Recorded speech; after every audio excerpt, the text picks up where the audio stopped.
Yes, sir. Oh, we didn't get a warning. We did not get a warning. Good evening, ladies and gentlemen, and welcome to episode 2 of Platt Boyz. I am your host, Elazar Perez, a senior here in the communication department at SUNY Plattsburgh, with my co-host, Andrew, and our special guest. You may see him on campus. You may even see him on Planet Fitness. I don't know. Wherever you see him, you see him. It's our boy, CJ. And we have a good episode coming up today. Fire episode. A fire episode. Let's go. Should we start it off? Let's go straight into the meat and potatoes of the day in the baseball world. It's not even Thanksgiving yet. Yeah. Well, I want to just point this out. The first thing on the script for episode 2 is the Yankees get eliminated from playoff contention. Oh Lord. As a Pirates fan, I don't have too many issues with that, but as a Yankees fan, let's hear it. All your frustrations, let's hear it. Well, the time has finally come. The Yankees gets eliminated for the first time since 2016. The last time the Cubs have won their, recent championship. Yep. It's depressing. I give you that. It is really depressing, but at the end of the day, they deserve it. Overall, this team came in with an expectation.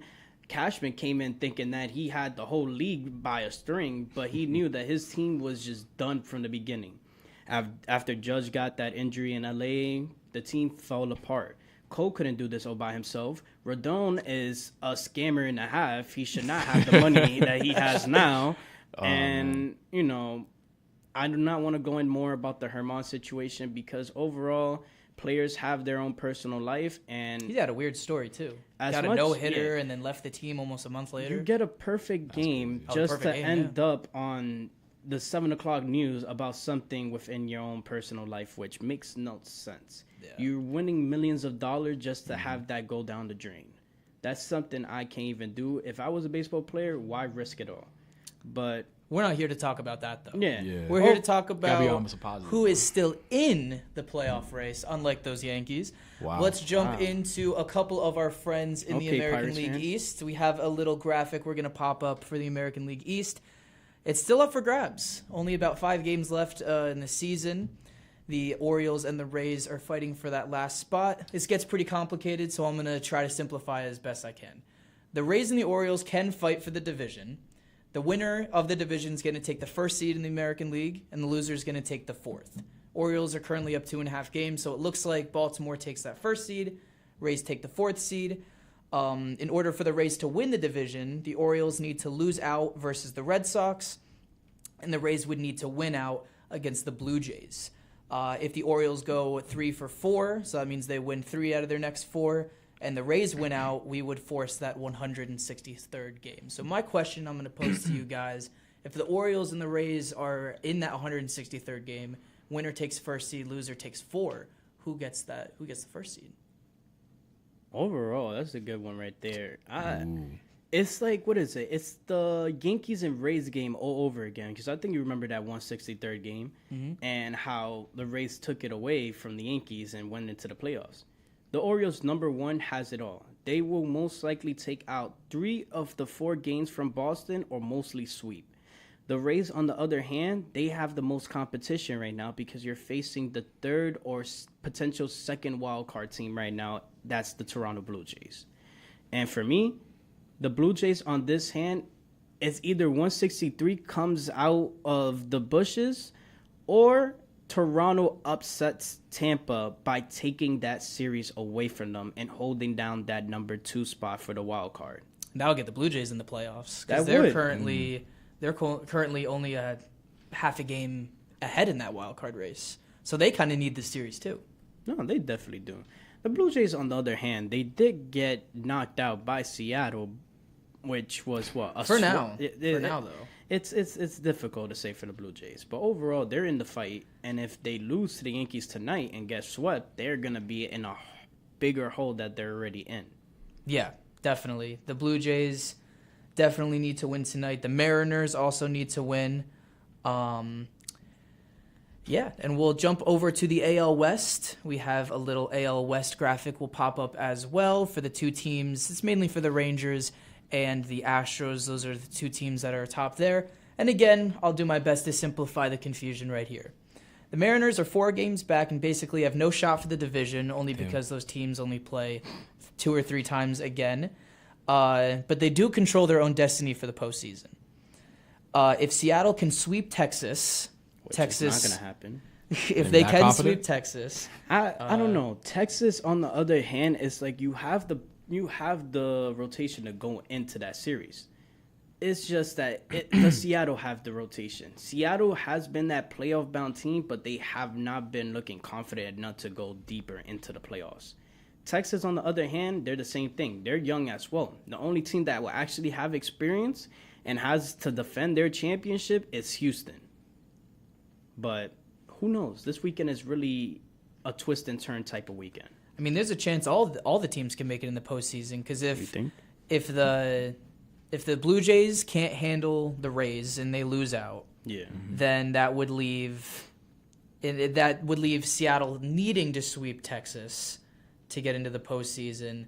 And Houston, it doesn't really matter what they do, they would get in with that last spot. But if Houston loses 1 out of 2, Seattle and Houston would tie for that last wild card.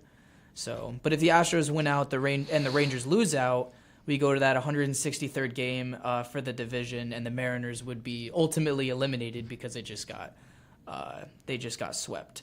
And the Rangers lose out, so they would have that chance. They're 4-6 in their last 10 games. So overall, the Mariners got to step it up against Texas. If not, they're not seeing the playoff this year at all.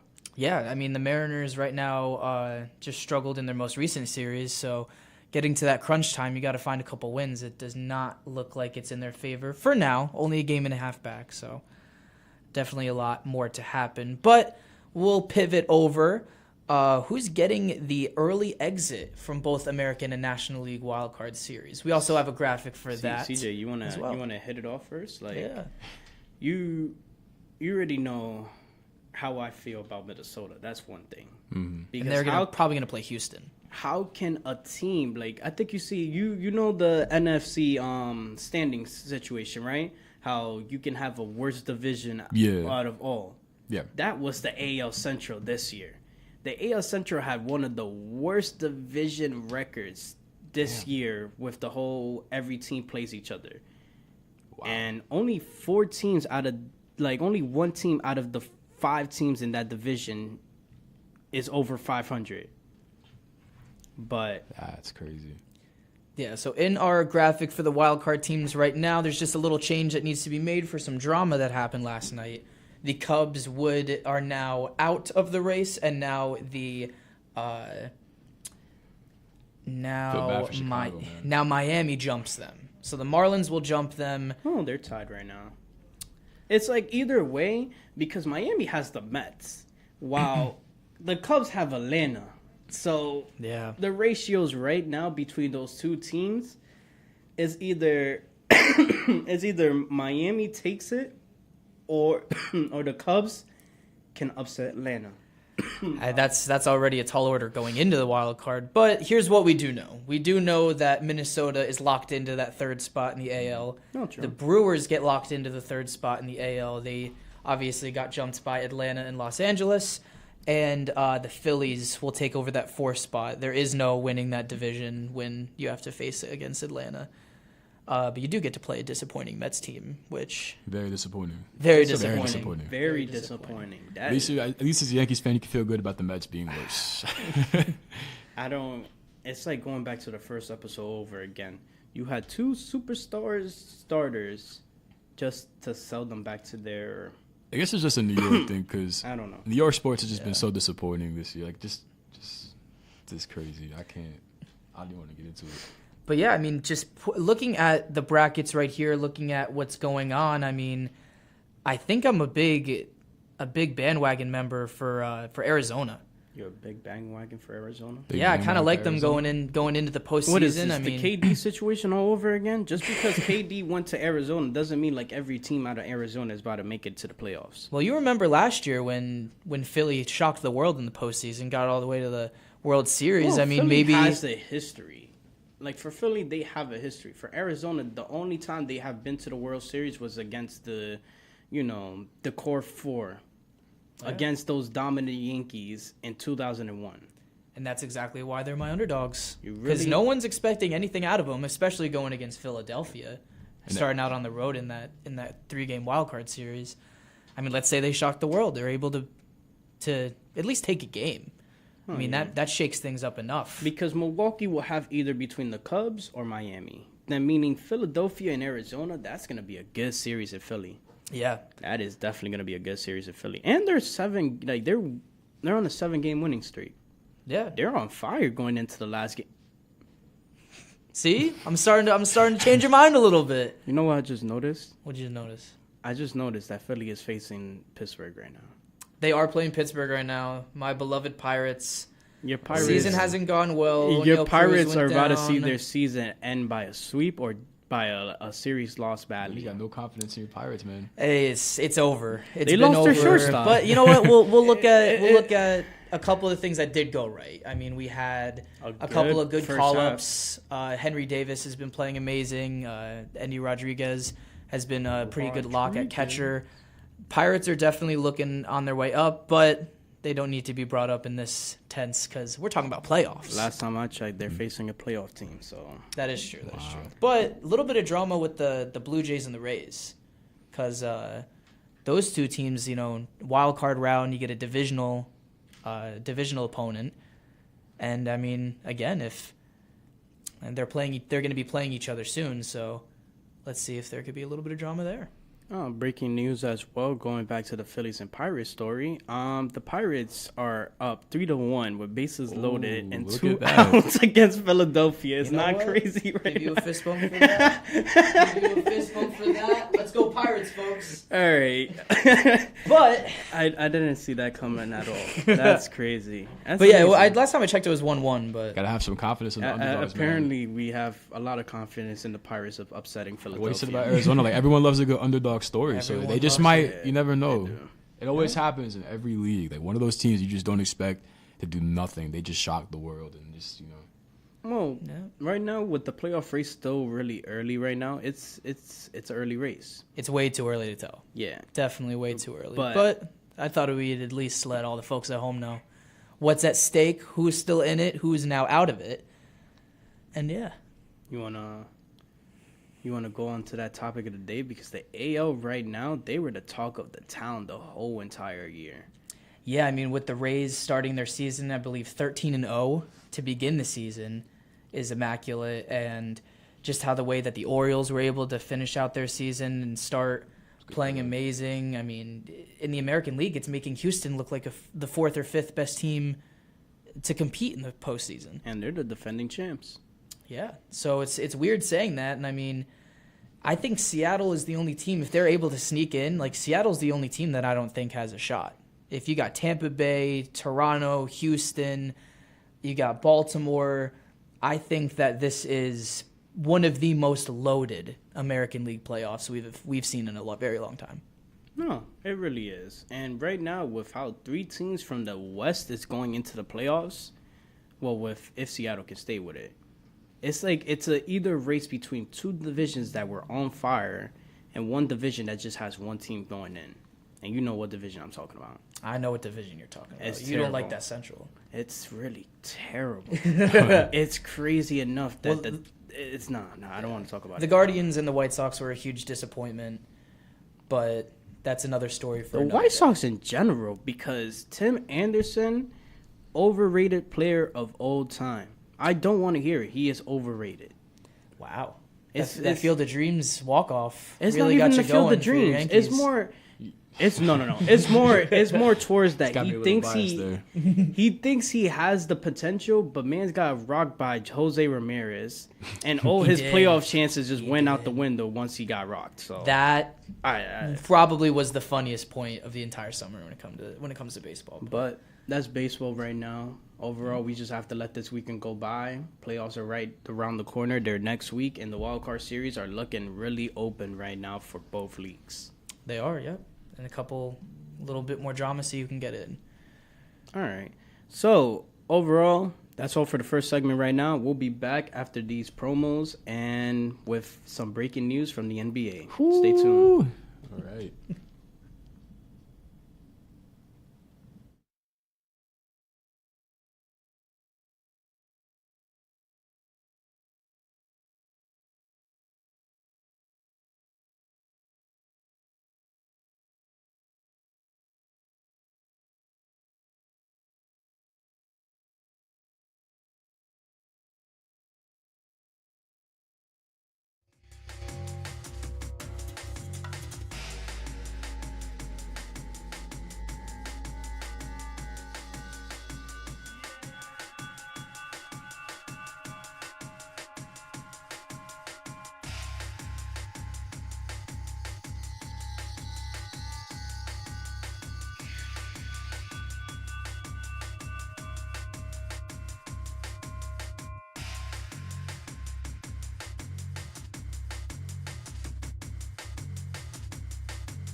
Warp is a world music radio station run by students. You can take 2 classes to get involved in the Warp. First, 209, where you get introduced to the radio world, practicing running a DJ board and being on air. And then 409, later in your college career, where you get a Warp management position, like news director, program director, and etc. It's a great time to further your skill and dive deeper into the radio world. Tune in to WARP, Charter Channel 194, Campus Channel 10, Plattsburgh, New York.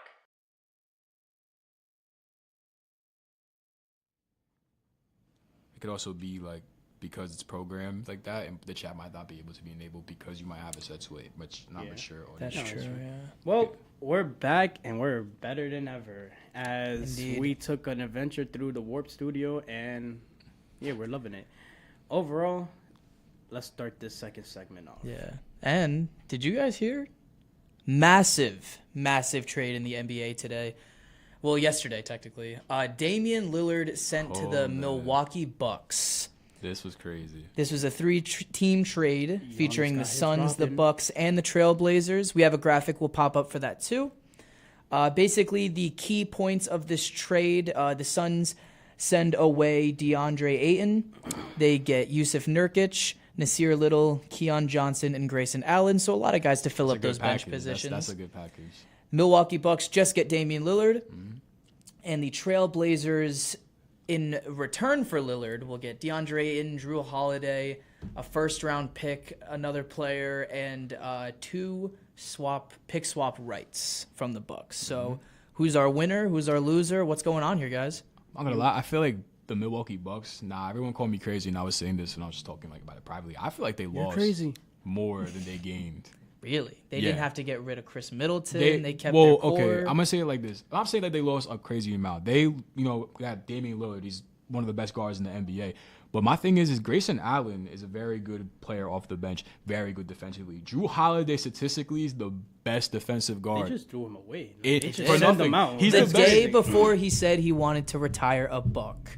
They just sent them out. They was like, I've yeah, seen they this was just man gonna send play. you out. What he did to Kyrie and when he played, as a Nets fan, like watching them play against the Bucks, like his defense, he's one of the best defensive guards in the NBA. And just throw him away like that. And then Grayson Allen too was a great piece coming off the bench.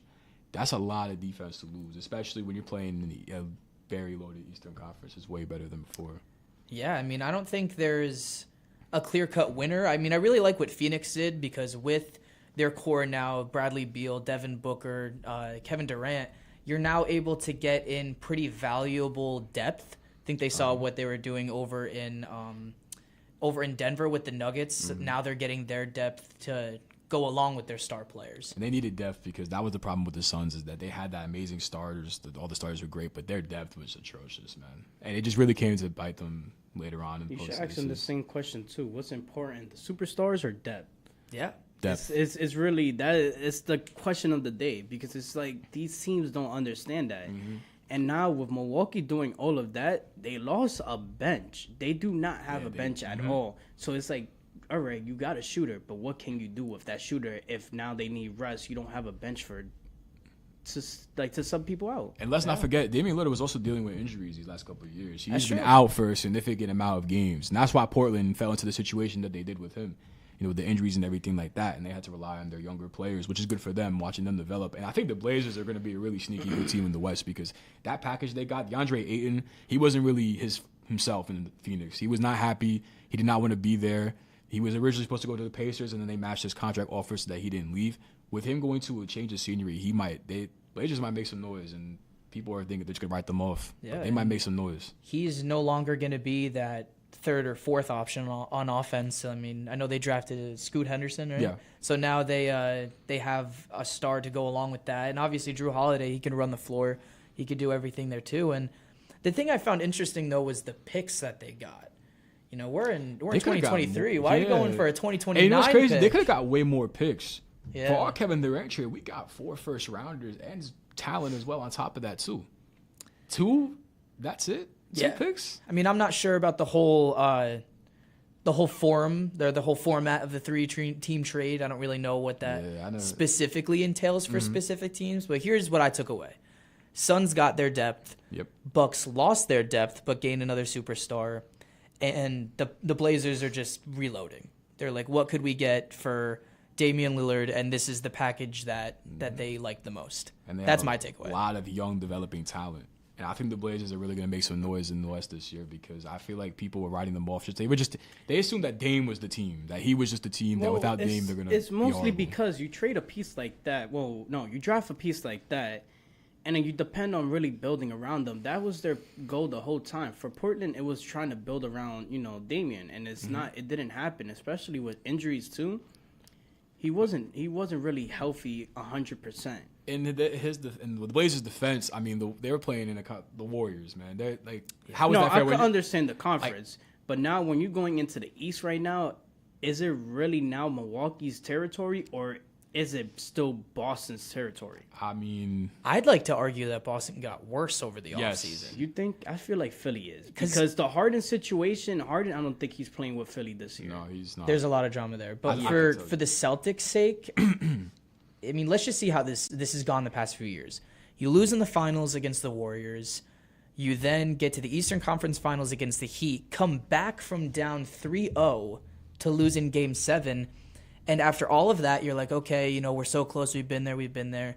Your option is then to give Jaylen Brown his money. Which he's overrated, by the way. Just saying that right now. And that creates an issue because it's another guy that you're giving a lot of money to, and you lose the chance to work around it. How much was the contract that they gave I don't remember, but I think it was the max. For Jaylen Brown, I think it was.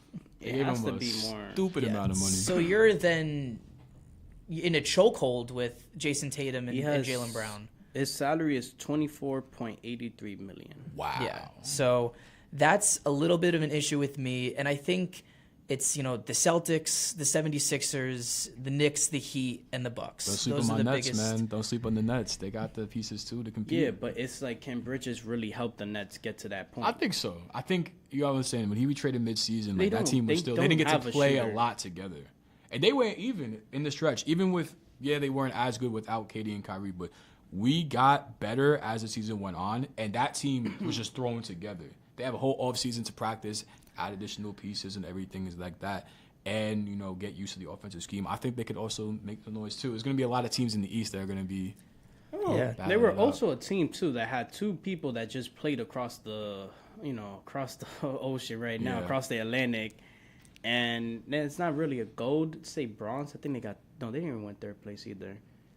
Yeah, that was rough. Team USA, they had a good squad, but overall for them, they got some rep with some pro players as well. Mm-hmm. Bridges, he didn't get the ball in Phoenix, but if it really could be an opportunity, he could take advantage of how the Nets could start him. I mean, look at the numbers he was putting up when he was getting the ball. During the last part. But how can he do during the full season? Can that defense and can that offense really help him out in becoming a successful player that he is now? Yeah.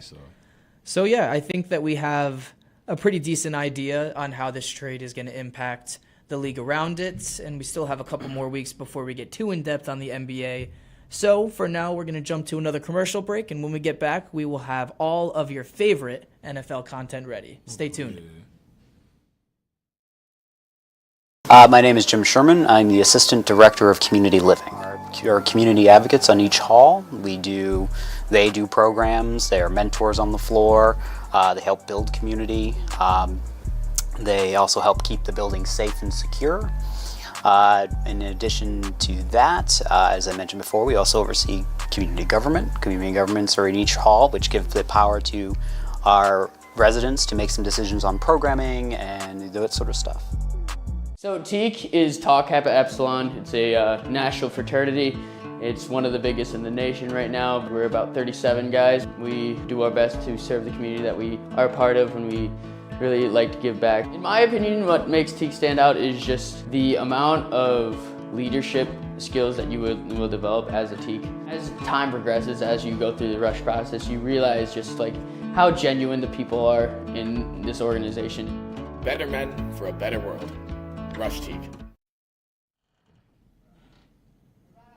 And we're back with our final segment of the day to recap both Week 2 and Week 3. Boys, it's been an eventful couple of weeks, at least, that I know of. Tell me about it.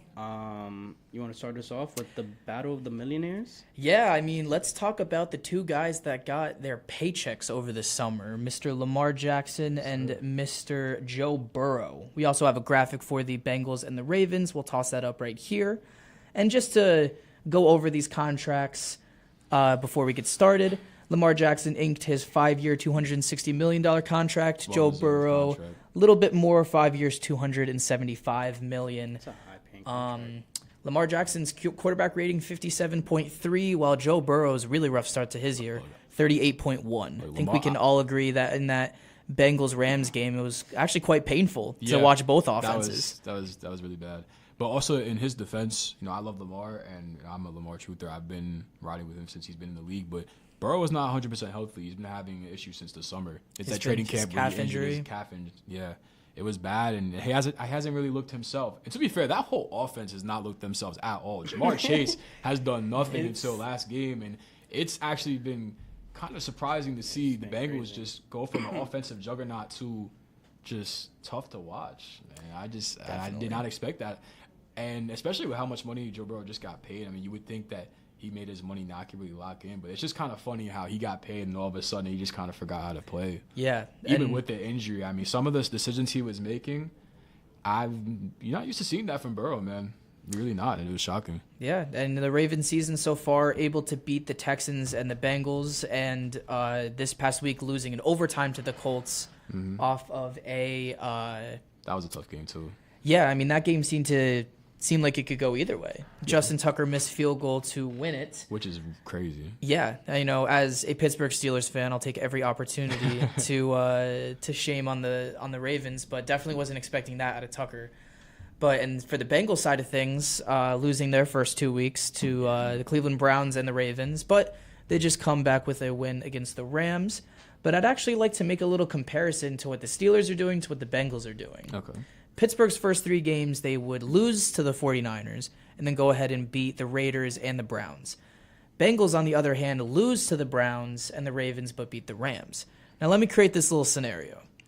Let's say that the Ravens got the division down pat and then the Bengals and the Steelers are now fighting for that last spot in the wild card. What happens then if the Raiders are also in the mix? The Browns are already in the mix. Bengals are losing these conference games, which later in the year can become very meaningful. And Pittsburgh's only loss was to the 49ers, which is in a whole nother conference. And honestly, I think the 49ers are probably top 2, maybe not 2, best team in the NFL. I think they're the best team in the NFL. That's the best team, man. I know. Really? Have you seen what they've done to these teams? With the Giants, the Steelers? That was rough. That was a rough week. I'm sorry for you. Yeah, that was a rough What week they did one. to the Steelers was tough. That was tough to watch. I'm not even a Steelers fan, and I felt bad for them. I was like, wow. Yeah. But I think that they could have a little bit of competition with that number 1 team, but we'll get to that. We'll get to that in a little bit. I don't know. It's like for them, it's like every year. It's like the Yankee thing over again. Give too much hope. You and your Yankees, man. You give too much hope, and it just goes down the window. But I don't know. I want to see it. It was the last time we saw them in the Super Bowl against the Rams. The Bengals, yeah. The Bengals, yeah. That was against the Rams Super Bowl. And, another point here, too, is, everyone's like, oh, it's early in the season. Bengals will recover. They'll be fine. If they get their 3rd, 4th loss, that's starting to get in territories of you're not going to be top 3 teams in the AFC if you're doing that. It should be like, should I really have paid this QB this much money? That's a cool because take. This is his first year, and it's really the challenge right now because you have 5 years with that contract. So it's like, do I really have confidence in paying you this money to... Let's not forget that he's not 100% healthy, and the Bengals have failed to give him a proper offensive line since he's been on the team. His first year, he got out for the season. But if you're not 100%, shouldn't you at least have taken the first 2 weeks off? Like... What's the injury he sustained? Wasn't it? It was a calf. It was a calf strain, I think. Kept him out 4 weeks in the preseason. But you think about it, you're in the AFC. Before the Rodgers injury and everything like that, you have multiple teams. You need to have your best players out there because you can't. You're fighting. You have 1 loss, 2 losses can knock you out of contention, and it's just like you obviously want your best players out They there. got a matchup coming up this week too, so it's like you really have to step up your game, at least if you want to get back into that spot that I'm still a Super Bowl contender. I think they're Yeah. gonna figure it out. I mean, Kansas City is a maximum of 5 losses. Buffalo, a maximum of 5-6 losses. Like, you need to be able to compete with these teams because you really need that home field. But can you really trust Josh Allen though? Because look what my Jets did to Josh Allen: 3 interceptions and a fumble in a primetime game. And the two teams that the Bills played against are not that good. The Raiders are okay. That but AFC East, they have funny divisional games. Yeah. Definitely funny divisional They games. have But funny division games. we'll switch it over to the NFC East that has the Cowboys and the Eagles. We've got another graphic we'll throw up about that. Just a little context for these guys. Philadelphia won their first 3 games against the Patriots, Vikings, and Bucks, but their offense hasn't been looking as good, and they've been in a couple more close games than you would think. And the Cowboys blew the doors off of the Giants, able to blow out the Jets as well, but a really stinging and confusing loss to the Cardinals. The Cardinals, I don't know. Joshua Dobbs is looking really good, guys. Like Joshua they Dobbs said, looking he good, but looks really good. Dallas just looked outplayed in my eyes. Outcoached. It's the what is it? The Mike McCarthy special. Jesus Outcoached. Christ. It's playing down to your opponent. Horrible. I blame my QB. I think it's just a Cowboys thing. Wait, hold up. You blame I blame who? my QB. The fall guy? Really? He's the fall guy. He is the fall guy, and it's been the issue for Dallas for a while. It's just the QB situation. I don't think it's his Can fault. you really think that can stay consistent? He's been consistent. He's giving you guys some of the best quarterback you guys have seen in a long Definitely time. struggles in the red zone right now. And trying to bring us to a Super Bowl, like I give him the honesty right now. I think this is his last year, or he has one more year under control. I think it's one more year. Yeah, it's one more year. He has to prove this point. If he can't get the Cowboys to the playoffs, it's really the challenge right now. In the Cardinals game, there's no excuse. You should have won that game no matter what. And it's like, defense have been on their foot for the first 2 games, but you can't really depend everything on the defense. Yeah, It's a big blow. Yeah, that's a big. It's a big like you loss can't right really there. depend everything on defense where your offense also has to step it up. And their offense have only got those opportunities of scoring is because of their what? Their defense. Their defense really outscored our opponents by a lot. Yeah. And very, very poor play in the red zone, too. That Just was- seeming I like they can couldn't say- find the end zone. But I think the play calling wasn't that good either. Yes. Like, Really. as far as Dak is at fault for that too. But the play calling is not. Like one of my boys back at home really says Cowboys offensive coordination is really, really risky right now. And it's like, can you depend yourself? Can the Cowboys fan really depend a lot on that offense? Yeah, remember, your offensive coordinator is new, right? Your Yeah, old offensive coordinator that's is a brand new face in that yeah. team that's been really stuck together with the same QB Yeah. for a while. I mean, but what do you say to your locker room after that game? You it's fly all like- the way to Arizona, and then you lose. Any given Sunday, this happens all the time to these good teams. Yeah, It's how you handle it happens. Overall, you just have to come up. Really, it's a reset mindset every day. It's you go in, you get that loss. All right, bet we got the next game coming up next weekend. Going against the Patriots. Really, it's just focus on the next. Look, you opponent. got 14, 15 more games left. Just make the most out of it. Forget about it. At that point, right now, Get you into just that have to flow. really keep on winning games Yep. because, like I said, the NFL is short. You don't have 162 games. You don't have 82 games. I don't know how many NHL games they have. I think it's 82. I think it is. It's like you only got 15 to 18 weeks. 17, No. yeah. 17 to 18 Yeah. weeks, not counting your bye. But it's like you have short amount of time right now, and you have to step it up. Yep. So for next week, Philly is home against the Commanders, and Dallas is home against the Patriots. So in that NFC East race, it is assumed that both of these teams will advance in their winning category. Eagles will go to 4-0, Dallas will go to 3-1, and it should be a very fun rest of the season for those two teams because those two teams seem to be the only competitive ones in the NFC East. Only. Yeah, because the Commanders will get a couple of their sneaky wins. The Giants will play decently or terribly. Decently or terribly is just crazy. I think Daniel Jones got to go. I'm not even a Giants fan. He just got his money. I think that was a very well. Yeah, just to touch on the Giants for just a second because we're going to be switching categories here. But I mean, you give Daniel Jones money and while just looking at Saquon Barkley. Like, Yeah, I find that crazy in my It's opinion. not. It's not a good. It was not really a good offensive or what can I say? It's not really a good move in general because It's a risk.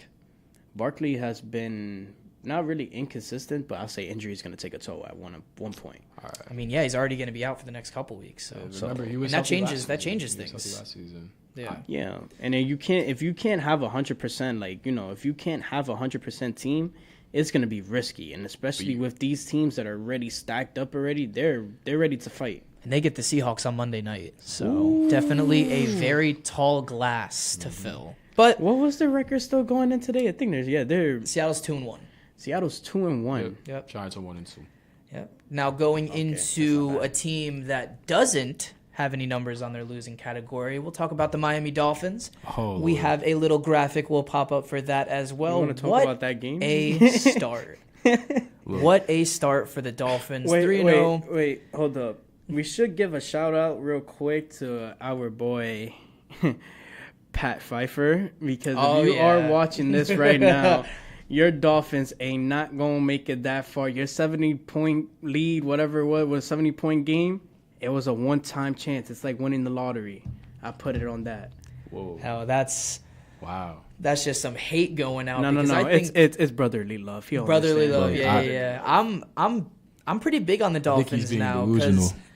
because they were able. I mean, they scored 70 points against 3 points away from the NFL record, by the way. Yeah. And You they know- could have scored it. They did the sportsmanship way, but they could have scored that. I kind of wish they did, because I can't stand Sean Payton, bro. He's his egomaniac. Yeah, He's an egomaniac, man. Defeating the Chargers in a close game week 1, taking care of business against New England in their division, and then absolutely embarrassing Denver. First 70-point game since 1966. I mean, we haven't seen anything like this in a very long time. But very interesting matchup next week. They get the Bills, who are currently 2-1. Their only loss coming from the Jets. I see Miami taking that. I don't see them going undefeated, but at least I'll see them taking that game. Will Because they I don't have sweep that Buffalo much though? Oh yeah, I forgot. I don't know. I'll say they split it. Both Say teams They're gonna split It will be Buffalo. a They're gonna split series. Buffalo. I think that they can get them here because they're riding hot, but Buffalo will come back. Because mind you, we look at the loss that they suffered to us, us Jets. The defense that we have is built to stop quarterbacks like Josh Allen, and for the rest of the division, those defenses, Josh Allen has made. Well, besides, actually, scratch that. Let me change.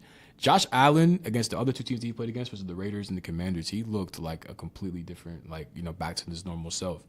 And you got to understand, Miami's defense in that game, they need to be on their best, because without Jalen Ramsey, you remember they're injured. He's not there. And the Bills, Stephon Diggs, you can never count him out. Yeah, you can't. You really. So before we get into just a couple more teams we're going to talk to, I want to hit you guys with some overreactions, underreactions, or like a perfect in the middle. And the first one we got, the Vikings have no hope after falling to 0-3 and should look to the Jets to trade Kirk Cousins. No, absolutely not. Wait. Hold up. I gotta check both doors. You better not hope Hans comes in here running after that trade. No. Because that's not crazy. Why would a team that's already paying a quarterback X amount of money trade for another quarterback to pay the same amount of money? And So you Kirk think Cousins big overreaction? And Kirk Cousins is Cousins. overrated. Yeah, Kirk Cousins is like he brought those Vikings up a perfect season, I could say, last year, but then the playoffs really shook them. Look, Yeah. if that was the case with the whole Kirk Cousins situations, if he was the problem, this should have been taken care of last year. Okay. Before all of this We have our happened. next one. The Chicago Bears are destined for the number 1 pick, where they might have to move on from Justin Fields. They got to move on from Justin Fields. They just need to burn everything, fire And everybody. look, that's a team you could pick up on Kirk Cousins, right? That's a team. One Hey, team. Justin you could Fields to the Jets? pick up. Oh No, that's crazy. That's Well, crazy. wait, how much he does get paid for? He's still on his Rookie rookie deal, contract, right? yeah. I would his rookie look. deal. I personally wanted Fields when we were going to draft. We drafted Wilson. I wanted Fields. I was saying Fields Fields. over That was Wilson? that was the tank for Trevor era. No, yeah, Field over Wilson it's Fields played in a better division. I Zach think Wilson played in Fields- BYU when they played. it's Where you like played Wilson's against? not gonna stay that long with New York. Wilson's most In likely. Wilson's not gonna stay that long in the league. No, he's out you of really league. think he's not gonna stay that long? Look in at the league? film. Zach Wilson's my issue with him is last year, whatever, water under the bridge. Let's just say that This season, you bring in Aaron Rodgers. He gets to teach you for an entire offseason. You get to know everything from him. Come back in the game after that horrific injury. And I was saying to myself, okay, he's got time to learn. He was able to understand it more. He's got a whole offseason with these guys. And nothing. We've seen nothing. He has no confidence. We've seen Garrett Wilson get two catches during the Dallas game and only 5 catches in their last game. I am just absolutely frustrated by that as not even a Jets fan. You know what works. I can go for 2 hours talking about this topic. The kid has no confidence. And you know what works and you don't do it. It just seems like, you said it perfectly. Not confident in the also pocket. Because remember, last year, we were 5-2 getting ready to go for a playoff run, and that's when Breece Hall went down against the Broncos, and then it just all fell apart. The Jaguars game was the final straw. He was getting booed off the field by the fans because you're talking about Jets fans have been dying. We haven't touched the postseason since 2010. We have been itching to get back into the postseason. Even have a competitive team. We haven't had a watchable offense in almost 4 years. When's the last time the Jets won a Super Bowl? 1968? Super Bowl 3. Yeah. It's been a while. It's like it's been too long. Roger Maris and both my parents were not born yet. I think Roger Maris and Mickey Mantle was still alive during that time. I think that's when the Yankees were just getting out of the groove of being in the World Series. Yeah, I mean, you got to find something there. They had a little bit of drama with Mark Sanchez being able to go to a couple AFC Championship games, but got to find yourself to the big dance at some point. But we'll hit our last team that we're going to chat about for today. It's going to be my Pittsburgh Steelers. I want to hear what you guys have to say, obviously. I got my take. I don't think Kenny Pickett's the guy. Okay. I mean, he's not terrible, but I don't think he elevates the Steelers enough to be consistently. I think he'll give you average quarterback play at best. Not terrible, not horrific. I would easily take Kenny Pickett over Zach Wilson. He probably takes the Jets 10 wins, but I think that they're going to look elsewhere for a more veteran style quarterback. I think it'll be a similar situation, but he'll play better. But later on down the line, they're going to want to build the Steelers' talent up. They have George Pickens, amazing receiver, all that young talent. And they need to just find a veteran quarterback just to hold it down, like Kenny Pickett develop a little bit. Yeah. And I think later in the future he could be the guy. But I just don't see it. A lot of Steelers fans love to hate on Kenny Pickett, but get really mad when other people hate on Kenny Pickett, which is funny to me. He's your quarterback. It's just a QB situation back in Pittsburgh, and it's like I don't have no hate for the team. I love old sports team in Pittsburgh. It's just the curse for Pittsburgh is hitting. Mm-hmm. You think so? Pittsburgh, what was it? Last time Pittsburgh been in the Super Bowl, it's been a minute. 2010? 2010, yeah. 2010. Against Aaron Rodgers. Mm-hmm. Last time. Where they lost. Yeah, last time. Rodgers last time in the Super Pirates Bowl. Ever been to the World Series is after Clemente's tragedy. This is 1979, yeah. It's like Pittsburgh they have the talent. Talents want to go to Pittsburgh to play. Yeah. I know people want to see Pittsburgh win. Yeah. But it's just front office, they don't see the commitment for it. If it was really me with Pittsburgh, you will go out there and try to get a QB or at least draft a QB that will be decent enough to get you into the playoffs or your offense in general, because Pittsburgh hasn't had a good offense in a while. Yes, and their offensive coordinator is horrible. Yeah, Matt Canada needs to get fired. I'm not even a Steelers fan. He needs to go. They're booing in the stands, calling for him to get fired, and that's the issue. That's the problem I'm in right now, because everybody wants to look for their fall guy. Everybody wants to point their finger at someone. So then, going into when Roethlisberger was about to retire, we were like, "Oh, this Matt Canada guy sucks," and then you bring in Kenny Pickett. And they're like, oh, now this Kenny Pickett guy sucks. There's no one person to point the finger at, but changes need to be made, and the offense needs to score more. And Matt Canada got away with it because Ben was getting older and regressing. Oh, yeah. So he's like, to be fair, he's 40 years old. What can I do? What can you really do? Because for a QB to stay that long in the league, it's like Brady was the last, oldest player. The way Ben played and how great, back when he was younger, his movement and everything, the hits he was taking, it was kind of just bound to happen at that point. No, it was, but it's the lack of commitment really in Pittsburgh. It's just the really issue is, do you have commitment in the front office to build the team? And they're 2-1 really to start the season off. Can you continue this hot streak, or it's too early to really say. I think it's still Yeah. early to say. I agree, and I think that they're in Houston this week, and usually going into Steelers games, I'm like, oh, they should beat this team, they should do this, they should do that. Hey. Now it's like, Look, the Texas, C.J. Stroud. yeah, He looks good. He almost has 1,000 yards passing and 4 Yeah. touchdowns. That kid is. I was saying that Stroud was going to be maybe the best quarterback, better than Bryce Young.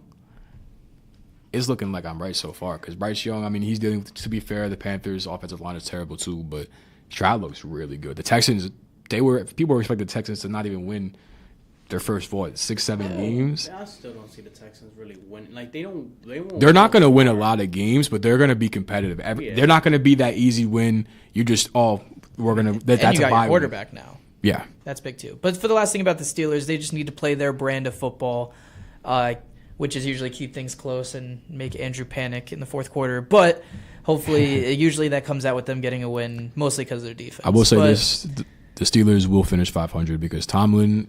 I have my faith in him. I think the Steelers are going to be competitive and they're going to get to 500. Now the playoffs, I'm not exactly 100% sure. I think they can sneak in, but I know they will be 500, and I'm confident in saying that because. Overall, we'll see really what happens.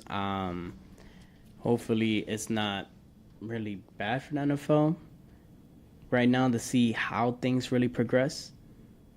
I just really have to say right now, Cincinnati's really a team that I can't see. They need to improve. The Jets, on the other hand, too, you had the QB for it, but I can't blame you because I said this in the beginning with Pat. Can Rodgers stay healthy? That's the thing that hurts the Jets' chances right now. And I mentioned this in the beginning. Rodgers was not a good choice for the Jets to pick up because he's already at the stage where it's like everything is going to hurt him. Everything's really breaking down. Rodgers just needs to hit that one season where he can have the best season and just call it quits. He's a Hall of Famer. You think he's past that? Yes. Rodgers right now just needs to enjoy his retirement. And right now for the Jets, it's come on. I don't know if I can agree with you, man. You really think he Rodgers played all last year with an injured thumb? Really, he threw 22 touchdowns and only 9 picks. He's not a bad QB. He's not a bad QB. But for the Jets' hope right now, the Jets have to plan young. That's a good veteran arm right now, but seeing that injury, it hurt me. It hurt me mostly because I want to see him he's a Hall of Famer in general. He's a future Hall of Famer, and I don't want to see him like he almost had an injury that CeCe took in the postseason. Like you lose, it was rare to see him come back, but overall, if Rodgers can come back and make that comeback story, make the Cinderella story? Yeah. Overall, if Rodgers can do that and the Jets can win a Super Bowl, I'll give him all credit. But until then, Rodgers has to stay healthy. And if that's only, the Jets can succeed if Rodgers can stay healthy. And it's really hurting them. But to be fair, in what world do you prepare for a scenario where in the first 75 seconds of your first game on the first drive, on prime time, look at Aaron Judge. I'm just saying that. Look at Aaron blew Judge. his Achilles. Not even because remember he did have a calf injury. No, he didn't. That the Achilles injury was ugly. But my point is like you gotta, even if that is the case, and you're bringing in a guy in that's gonna be like you need to have insurance, possibly injury prone. You're right. You need insurance, and with the insurance being same old Zach Wilson, that's where my frustration with the Jets starts. Where if like that's your backup plan, yeah, you spend a lot of money, you pour a lot of resources into getting Rodgers, but your second best option can't be the same old Zach Wilson. But to be fair, in his defense, I mean, you're talking that whole team. The beginning of the game, that first play that they ran, Brees went for almost 30 yards. That team was energized. That energy got ripped right out of them when Rodgers went down. And the fact that he was able to come in, and I was excited because when they came in and they won that game, I went through so many emotions that night, but when they won that game, I was like, this kid, he might not be the best, but he could do something. The problem with him is that he doesn't have no confidence within himself. He doesn't want to be booed off this. This kid has had to do with, and I look, I for one don't want to see Zach Wilson. I don't like the kid, like as far as, but I will. I'm not gonna be completely biased just because I don't like the kid. I feel, but to be fair, he has everything against him. His own teammates hate him. The media hates him. The fans booed him off twice to be benched, and he has everything going against him. Well, overall, we'll see where the Jets come from. we'll see really where all these teams head in. I'll say give it to like week 5 or week 10, or give it to the first bye week. Who knows? Overall, we'll update you along the way. Yeah. Overall, I want to thank everybody for watching. Thank you all for staying tuned and all of that, and really thank you, CJ, for coming out today, taking your time out. I really appreciate it. I want to give out a huge shout out to PSTV and both Bruce and John Chambers for helping us out like always. And also, if you are interested in playing softball tomorrow, Fuerza is hosting their 5th annual softball tournament.